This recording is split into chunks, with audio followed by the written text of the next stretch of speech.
नमस्कार साथियों, स्वागत है आप सभी का हमारे इस यूट्यूब चैनल में। आज हम बायोलॉजी विषय के एक ऐसे टॉपिक पर चर्चा करेंगे जो कि काफी बेसिक टॉपिक माना जाता है और परीक्षा जो प्रतियोगी परीक्षाएं होती है उनमें इसके पूछे जाने की संभावना हमेशा रहती है। तो बात करते हैं आज कोशिका की। कोशिका, उसकी संरचना और उसके कार्य। तो आइए स्टार्ट करते हैं। परिचय यदि हम इसका देखें तो कोशिका जीवन की सबसे छोटी संरचनात्मक और क्रियात्मक इकाई है। यानी कि सबसे छोटी संरचना सेल की होती है और इसी कोशिका से ही सभी सजीवों का शरीर बना होता है। अगर हम बात करें किसी भी सजीव शरीर का, चाहे वो प्लांट सेल हो या एनिमल सेल हो, तो करोड़ों अरबों की संख्या में मिलकर एक जीव का निर्माण होता है। अगर बात करें इसकी खोज की तो सर्वप्रथम इसकी खोज रॉबर्ट हुक ने सन 1665 में की थी, जब उन्होंने कॉर्क की एक पतली परत को माइक्रोस्कोप से देखा। कॉर्क जो कि एक लकड़ी का टुकड़ा होता है, उसमें इस प्रकार की कुछ संरचना को, बॉक्स जैसी संरचना को रॉबर्ट हुक ने पहली बार नोटिस किया, जो कि बिल्कुल एक बॉक्स जैसा क्षेत्र था। इसको उन्होंने नाम दिया सेल, यानी कि कोशिका। ये बिल्कुल मधुमक्खी के छत्ते के आकार जैसी एक संरचना थी। इसके बाद जो कुछ वैज्ञानिक थे, जैसे श्लाइडेन और श्वान, इन दोनों वैज्ञानिकों ने कोशिका सिद्धांत दिया। कोशिका सिद्धांत श्लाइडेन ने सन 1838 में और श्वान ने 1839 में। तो ये प्रश्न कई बार आता है कि कोशिका सिद्धांत किसने दिया, श्लाइडेन और श्वान ने, और कोशिका की खोज किसने की, तो रॉबर्ट हुक ने सन 1665 में। इसके बाद यदि बात करें तो लास्ट में रुडोल्फ विर्चाउ ने यह जोड़ा था कि जो कोशिका है अपनी जैसी पूर्व कोशिका के विभाजन से ही बनती है ना। सभी जीव कोशिकाओं से बने होते हैं और कोशिका संरचना और कार्य की मूल इकाई है। अब जैसे हम बात करें कोशिका की, तो कोशिका के टाइप आप देख लीजिए, इसमें फीचर्स भी हैं और दो टाइप की सेल्स होती है, प्रोकैरियोटिक और यूकैरियोटिक। अगर हम एक सिंपल कोशिका का डायग्राम यदि बनाते हैं तो सपोज ये कोई कोशिका है, तो कोशिका में न्यूक्लियस होता है जो कि बीच में होता है। इंग्लिश में इसको न्यूक्लियस बोलते हैं, हिंदी में इसको केंद्रक बोलते हैं, जिसमें आनुवंशिक पदार्थ डीएनए होता है। डीएनए का आपको नाम पता ही है, डीऑक्सीराइबोन्यूक्लिक एसिड। तो हम प्रोकैरियोटिक और यूकैरियोटिक सेल में डिफरेंस कर रहे हैं कि क्या क्या होता है। तो अगर हम केंद्रक की बात करें तो इसमें एब्सेंट होता है, सिर्फ बिना झिल्ली के न्यूक्लियोइड प्रोकैरियोटिक सेल में उपस्थित रहता है, बाकी स्पष्ट केंद्रक का भाव रहता है। और यूकैरियोटिक की बात करें तो इसमें प्रेजेंट होता है और मेम्ब्रेन बाउंड बिल्कुल प्रॉपर केंद्रक व्यवस्थित इसमें दिखाई देता है। इसकी सेल साइज की बात करें तो ये काफी स्मॉल होती है, 1 to 10 माइक्रोमीटर के आसपास, और इसकी काफी लार्ज होती है, 10 से 100 माइक्रोमीटर के आसपास। एग्जाम्पल बात करें तो बैक्टीरिया प्रोकैरियोटिक में शामिल है, ब्लू ग्रेन एल्गी या फिर इसको हम साइनोबैक्टीरिया भी बोलते हैं। यूकैरियोटिक की बात करें तो ये प्लांट्स, एनिमल और फंजाई, इन तीनों में यूकैरियोटिक सेल में ये तीनों आते हैं। मेम्ब्रेन बाउंड ऑर्गेनेल्स की यदि हम बात करें तो इसमें एब्सेंट होता है, इसमें प्रेजेंट होता है। सेल डिवीजन, इसमें बाइनरी फिजन होता है द्विखंडन द्वारा, इसमें माइटोसिस मियोसिस होता है अर्धसूत्रीय और समसूत्रीय विभाजन के द्वारा। अब देख लेते हैं कोशिकांग एवं उनके कार्य, क्या क्या इनके फंक्शंस वगैरह हैं। आगे एक डायग्राम भी, उसके माध्यम से भी हम इसको समझेंगे अच्छे से। कोशिकांग एवं उनके कार्य, देखिए अभी हमने एक सेल बनाया था, अभी सपोज एक वापस से मैं इसको ड्रा कर देता हूं। ये सपोज एक सेल है और बीच में इसके न्यूक्लियस है, केंद्रक है ना। न्यूक्लियस की यदि हम बात करें केंद्रक की, तो आनुवंशिक सामग्री डीएनए रखता है, वही डीऑक्सीराइबोन्यूक्लिक एसिड जो कि आनुवंशिक सामग्री है। एक पीढ़ी से दूसरी पीढ़ी में जो भी आनुवंशिक लक्षण जो जाते हैं एक पीढ़ी से दूसरी पीढ़ी में, उसी को हम डीएनए के रूप में जानते हैं। कोशिका की गतिविधियों को नियंत्रित करता है, एक तरह से मेन पार्ट है कोशिका का, जो कोशिका को बिल्कुल सभी प्रकार से नियंत्रित करता है। फिर आ जाते हैं माइटोकॉन्ड्रिया पर। माइटोकॉन्ड्रिया छोटे छोटे इस टाइप से इसमें कोशिका के अंग के रूप में फैले रहते हैं। इसे कोशिका का पावर हाउस भी बोलते हैं, क्योंकि इसमें एटीपी, एडेनोसिन ट्राइफॉस्फेट के रूप में ये ऊर्जा उत्पन्न करता है, और इसको सेल का या कोशिका का पावर हाउस भी बोलते हैं, यानी कि बिजली घर। कोशिका का बिजली घर किसे कहते हैं या पावर हाउस किसे कहते हैं, तो आंसर आएगा माइटोकॉन्ड्रिया। बात करते हैं राइबोसोम की। राइबोसोम प्रोटीन संश्लेषण का काम करता है, जो प्रोटीन कोशिका में संश्लेषण का काम करता है वो है राइबोसोम, इसीलिए इसको प्रोटीन फैक्ट्री भी बोलते हैं। ये भी इसी प्रकार कहीं कोशिका में बिखरा रहता है।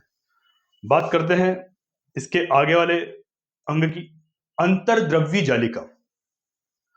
इसको अपन इंग्लिश में बोलेंगे एंडोप्लाज्मिक रेटिकुलम। ये कोशिका के अंदर जो भी पदार्थ हैं उनका परिवहन करता है, और इसके दो टाइप है, आरईआर और एसईआर। इसको बोलेंगे रफ एंडोप्लाज्मिक रेटिकुलम और स्मूथ एंडोप्लाज्मिक रेटिकुलम। रफ का मतलब है खुरदुरा, अंतर्द्रव्यी जालिका हिंदी में। ये आप ऐसा देख सकते हैं कि कोशिका के अंदर एक जाल के रूप में इस टाइप से बिखरे हुए रहते हैं और परिवहन का काम करते हैं, ट्रांसपोर्ट सिस्टम। समझा ना आपको? और आरईआर है तो रफ एंडोप्लाज्मिक जो रेटिकुलम है वो प्रोटीन का संश्लेषण करेगा, और जो एसईआर है स्मूथ एंडोप्लाज्मिक रेटिकुलम वो लिपिड का, लिपिड वही जो तेल घी वसा से संबंधित है। अब बात करते हैं गोल्जी उपकरण की। गोल्जी बॉडी या गोल्जी उपकरण ये पदार्थों का संग्रहण करते हैं, उनकी पैकेजिंग करते हैं, वो स्त्रावण करते हैं। कुल मिला के ये एक पैकेट के रूप में जो भी पदार्थ संग्रहित है उसको उसका एक पैकेट बना देते हैं, इसलिए इसको post office of the cell भी कहा जाता है। किसको? गोल्जी उपकरण को। बात करते हैं लाइसोसोम की, और ये काफी फेमस प्रश्न इससे बनता भी है। लाइसोसोम को आत्मघाती थैली भी बोलते हैं, क्योंकि इसमें पाचक एंजाइम होते हैं जो अपनी ही कोशिका को पचा देते हैं यदि किसी कारणवश यदि वह बाहर आ जाए फट के। तो पाचन एंजाइम रखता है, पाचन एंजाइम जो कि भोजन पचाने में सहायक होता है, लेकिन स्वयं अपरिवर्तित मतलब अपरिवर्तित रहते हैं। कोशिका की आत्मघाती थैली या इसको suicidal bag of the cell भी कहा जाता है। किसको? लाइसोसोम को। ये प्रश्न कई बार आता है। कोशिका भित्ति की यदि हम बात करें तो सेल वॉल ये हमेशा प्लांट सेल में आपको देखने को मिलेगी, कोशिका भित्ति, क्योंकि ये बाहर से उसको सहारा प्रदान करती है। देखिए आप, और ये सेल्यूलोज की बनी होती है। प्रश्न कई बार आप देख सकते हैं इसको कि पादप कोशिका में कोशिका भित्ति आपको देखने को मिलेगी, और ये सेल्यूलोज से बनी होती है, और जो इसको संरचनात्मक सहारा और सुरक्षा प्रदान करती है। बात करते हैं क्लोरोप्लास्ट की, यानी कि हरित लवक। हरित लवक भी आपको सिर्फ प्लांट सेल में ही देखने को मिलेंगे, क्योंकि इनका काम है फोटोसिंथेसिस यानी कि प्रकाश संश्लेषण, और इसमें क्लोरोफिल भी उपस्थित होता है, तभी ये फोटोसिंथेसिस करते हैं, और सिर्फ प्लांट सेल में आपको देखने को मिलेंगे हरित लवक। बात करते हैं वैक्यूल की, यानी कि रसधानी की। रसधानी आपको जंतु कोशिका में छोटी और बिखरी हुई नजर आएगी, जबकि प्लांट सेल में यह बड़ी बीच में केंद्रक के स्थान पर एक गोलाकार रूप में दिखाई देगी। ये भी क्या करती है? ये जल, भोजन और अपशिष्ट पदार्थों का भंडारण करती है। पादप कोशिका में बड़ी होती है, जबकि जंतु कोशिका में छोटी होती है। अभी हम डायग्राम में इसको देखेंगे कि किस प्रकार से ये एक बड़ा स्ट्रक्चर लेके कोशिका के अंदर शामिल है। कोशिका झिल्ली की बात करें, सेल मेम्ब्रेन, तो ये एक तरह से इस प्रकार की मेम्ब्रेन है जो अर्धपारगम्य होती है, मतलब कुछ पदार्थों को, सिलेक्टिव पदार्थों को जाने देती है और कुछ पदार्थों को रोक लेती है। तो आवागमन को नियंत्रित करती है कौन? कोशिका झिल्ली। अब इनके डायग्राम को देख लेते हैं ताकि थोड़ी और स्पष्टता आ जाए। देखिए, ये एक नामांकित चित्र दे रखा है एनिमल सेल का, यानी कि जंतु सेल का। अगर इसके बाहरी आवरण की बात करें तो यह है सेल मेम्ब्रेन, यानी कि कोशिका झिल्ली, जो कि कुछ सिलेक्टिव पदार्थों को अंदर आने देती है या बाहर जाने देती है। इसके अंदर जो साइटोप्लाज्म है, साइटोप्लाज्म यानी कि इसको अपन बोलेंगे कोशिका द्रव्य, जिसमें ये सभी कोशिका के अंग आराम से बिखरे हुए हैं। अब बात करते हैं माइटोकॉन्ड्रिया की। अभी हमने बात किया कोशिका का बिजली घर, जो एटीपी के रूप में ऊर्जा को संग्रहित रखता है। एटीपी यानी कि एडोनिसिन ट्राइफॉस्फेट। बीच में सबसे बड़ा केंद्रक न्यूक्लियस, जो कि अनुवांशिक पदार्थ अपना डीएनए रखता है और पूरी कोशिका की गतिविधियों को नियंत्रित करता है। वही बात करें हम एंडोप्लाज्मिक रेटिकुलम की, तो एंडोप्लाज्मिक रेटिकुलम जो कि परिवहन का कार्य करता है ना। इसमें आपको बताइए एससीआर और आरईआर, स्मूथ एंडोप्लाज्मिक रेटिकुलम और rough endoplasmic reticulum. Golgi body की बात करें तो गोल्जी बॉडी वही पोस्ट ऑफिस के रूप में पैकेजिंग का कार्य करता है, जो इधर से उधर सामान को पैक करके प्रॉपर, इसलिए इसको पोस्ट ऑफिस भी कहते हैं कोशिका का। अब बात करते हैं राइबोसोम की। ये प्रोटीन संश्लेषण में सहायक होता है, प्रोटीन फैक्ट्री राइबोसोम जो कि प्रोटीन का संश्लेषण करता है। वैक्यूल यानी कि रसधानी, जो कि जल और भोज्य पदार्थों का संग्रहण करते हैं। कुछ मामलों में अपशिष्ट पदार्थ भी इसमें शामिल होते हैं, जो कि जंतु कोशिका में छोटी और बिखरी हुई रहती है ना, बीच में नहीं रहती है। लाइसोसोम की बात करें तो यह आत्मघाती थैली, जिसमें पाचक एंजाइम होते हैं, और कई बार ये अगर फट जाए तो पाचक एंजाइम बाहर आ जाते हैं और ये पूरी कोशिकाओं को भी नष्ट कर सकते हैं, इसलिए इसको आत्मघाती थैली भी कहते हैं। सेंट्रियोल ये सेल डिवीजन में काम आता है, और ये सिर्फ जंतु कोशिका में ही होता है, पादप कोशिका में नहीं होता। लगभग इस ये सारे हमने इसको देख लिए हैं, है ना। चलते हैं प्लांट सेल की ओर। ये एनिमल सेल थी। प्लांट सेल और एनिमल सेल में थोड़ा सा डिफरेंस है।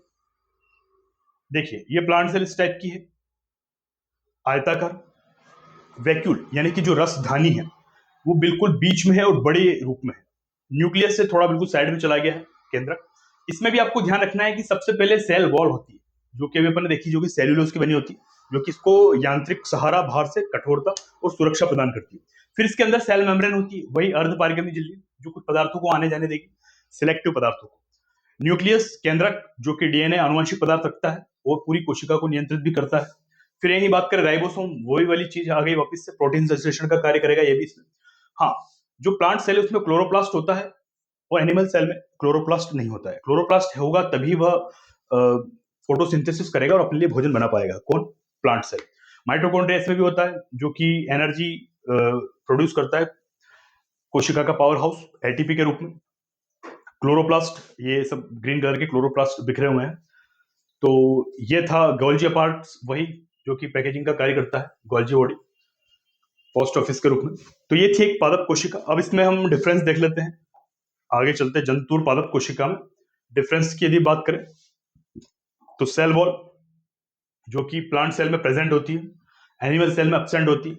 सेल वॉल सेल्यूलोज की बनी होती है, अभी हमने बात करा। कोशिका भित्ति बोलेंगे इसको, जो कि सेल्यूलोज की बनी है और प्लांट सेल में होती है, एनिमल सेल में नहीं होती है। शेप इसका फिक्स होता है, रेक्टेंगल होता है, मतलब कि आयताकार टाइप का। इसका कोई शेप प्रॉपर फिक्स नहीं है, राउंड भी हो सकता है, इनरेगुलर भी हो सकता है। क्लोरोप्लास्ट की बात करें तो ये सिर्फ प्लांट सेल में होता है, एनिमल सेल में नहीं होता है। और अगर क्लोरोप्लास्ट है तभी प्लांट सेल फोटोसिंथेसिस करेगा, प्रकाश संश्लेषण।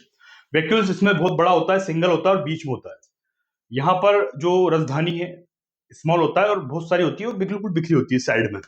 सेंट्रियोल इसमें एब्सेंट होता है और इसमें प्रेजेंट होता है। सेंट्रियोल जो कि सेल डिवीजन का काम करता है और वो एनिमल सेल में मिलता है आपको। प्लास्टिड इसमें प्रेजेंट होता है, इसमें एब्सेंट होता है। प्लास्टिड के भी 3 टाइप है, उसको हम कभी समझेंगे, जैसे क्लोरोप्लास्ट हो गया और दूसरे जो उसको पिगमेंट वगैरह कलर प्रदान करते हैं, इस टाइप से। कुछ महत्वपूर्ण तथ्य उन पर चर्चा कर लेते हैं लास्ट में। सबसे बड़ी कोशिका अगर प्रश्न आ जाए तो वो है शुतुरमुर्ग का अंडा। क्योंकि अंडा है तो ये भी सेल में ही आएगा, तो ये सबसे बड़ी कोशिका है। और अगर सबसे छोटी कोशिका पूछ ले, स्मॉलेस्ट सेल, तो ये है माइकोप्लाज्मा, मतलब कि पीपीएलओ। मानव शरीर की अगर सबसे बड़ी कोशिका पूछ ले तो आएगा तंत्रिका तंत्र। तंत्रिका तंत्र, नर्व सेल, ये आपने कई बार इस टाइप का डायग्राम देखा होगा। ये काफी लंबी होती है और काफी संख्या में मौजूद होती है ना। माइटोकॉन्ड्रिया को सेमी ऑटोनोमस ऑर्गेनल्स भी कहा जाता है, क्योंकि इसमें स्वयं का डीएनए और राइबोसोम होता है। देखिए, जो माइटोकॉन्ड्रिया है उसमें खुद का डीएनए भी होता है और कई मामलों में अपना प्रोटीन संश्लेषण काम भी ये करता है, यानी कि माइटोकॉन्ड्रिया। कोशिका सिद्धांत का अपवाद क्या है? तो अपवाद है वायरस। देखिए, वायरस एक पूरा टॉपिक होगा, हम इस पर चर्चा करेंगे। वायरस बिल्कुल निर्जीव अवस्था में रहता है, हजारों साल तक वो पड़ा रह सकता है, लेकिन जैसे उसे कोई जीवित कोशिका मिलती है तो वह एक्टिव हो जाता है और एक्टिव होने के बाद वो मल्टीप्लाई करता है, अपनी संख्या बढ़ाता है और उस संबंधित व्यक्ति को जो भी अगर उसको नुकसान पहुंचाना है, वह किस प्रकार का वायरस है, बिल्कुल बीमार कर सकता है। कुछ अभ्यास प्रश्न है इसी चैप्टर से रिलेटेड जो भी हमने देखे हैं, देख लेते हैं इसको। किसने सबसे पहले कोशिका की खोज की थी? सबसे बेसिक क्वेश्चन जो कि हमेशा आता है, रॉबर्ट हुक ने, है ना, सन 1665। कोशिका का power house, very basic question, mitochondria. Prokaryotic कोशिका में निम्न में से क्या अनुपस्थित होता है? मेम्ब्रेन बाउंड न्यूक्लियस नहीं होता है ना। क्या अनुपस्थित होता है, प्रश्न को भी देखिएगा आप ध्यान से। कोशिका भित्ति किससे बनी होती है? सेल्यूलोज से बनी होती है। और कोशिका भित्ति सिर्फ प्लांट सेल में पाई जाती है। मानव शरीर की सबसे लंबी कोशिका कौन सी है? न्यूरॉन है, अभी हमने देखा, तंत्रिका तंत्र। और suicidal bag of the cell, यानी कि आत्महत्या की थैली किसे कहते हैं? तो इसका आंसर है लाइसोसोम। अगला प्रश्न लास्ट शायद तक, कोशिका सिद्धांत किसने प्रस्तुत किया? तो श्लाइडेन और श्वान ने। श्लाइडेन और श्वान ने कोशिका सिद्धांत प्रस्तुत किया। सबसे बड़ी ज्ञात कोशिका वर्तमान में कौन सी है? तो वह है ऑस्ट्रिच एग, यानी कि शुतुरमुर्ग का अंडा।